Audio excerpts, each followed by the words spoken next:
discipline. Definitely make sure you pay attention when they're eating the squid. It's pretty funny to watch. Looks like they've got spaghetti hanging out of their mouths. Now before we dive in and talk about the life in this tank, I want to talk a little bit about the tank itself. Now this is salt water that Nicole is diving in. It is 470,000 liters of salt water. That's a lot of water, isn't it? Yeah, now to put that number into perspective, how many of you guys drink your recommended 8 cups or 2 liters of water every single day? I don't see many hands. How many of you at least try? Oh my God. Okay, well I at least try. I'm not shy to say that. Now if you guys drink your 8 cups of water every day, it would take you almost 600 years to drink this tank. That's how much water's in here. Now Nicole, what's the weather like in the tank today? It is beautiful. Balmy 24 degrees. A balmy 24 degrees. Are you pretty comfy in there? Oh yeah. So it is nice and enjoyable for Nicole to dive in. So in this tank we do have 3 different types of rays. We have southern stingrays, which are the ones that are hanging out on the bottom. These are larger rays, all females in here. Oh, you can see one giving her a hug right now. The smaller rays that she is making friends with are called cow-nose rays. And then we have one very large male rough-tail ray. Now I'll need a little help pointing him out. Nicole, do you see him in here? Oh, there he is. I'm trying to find him too.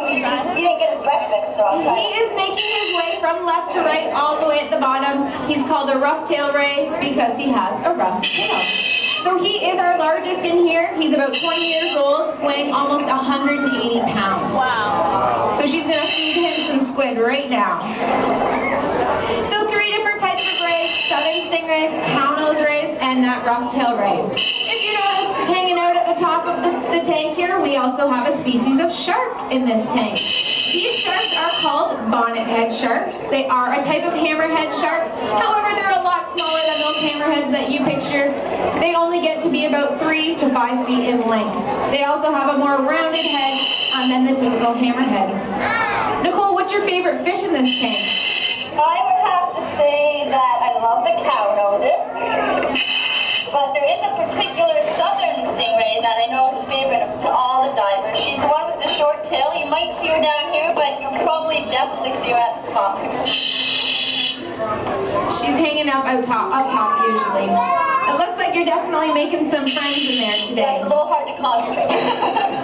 Well, we'll let you feed for a few minutes. Definitely make sure you guys pay attention to her feeding. We'll talk about the rays a little bit, and then we'll get back to asking Nicole some questions so that she can feed. Now, sharks and rays are known as elasmobranchs. How many of you have heard the word elasmobranch before? A few people. Well, that's just basically a fancy word for cartilaginous fish. Another real fancy word. Now, a cartilaginous fish, unlike us, has a skeleton of entirely made of cartilage. Did you guys see that? That's pretty funny to watch. So they have skeletons made entirely out of cartilage. Now, what would be the benefit of having a cartilaginous skeleton? Well, if you guys take your arm for me, take your forearm, try to bend it in half. Does it work? I hope not. We'd have some serious issues. So we have a skeleton made out of bone, not very flexible. However, take your nose or your ear, give it a little wiggle for me. Does it move a little better? Yeah, so our noses and our ears are made out of cartilage. That cartilaginous skeleton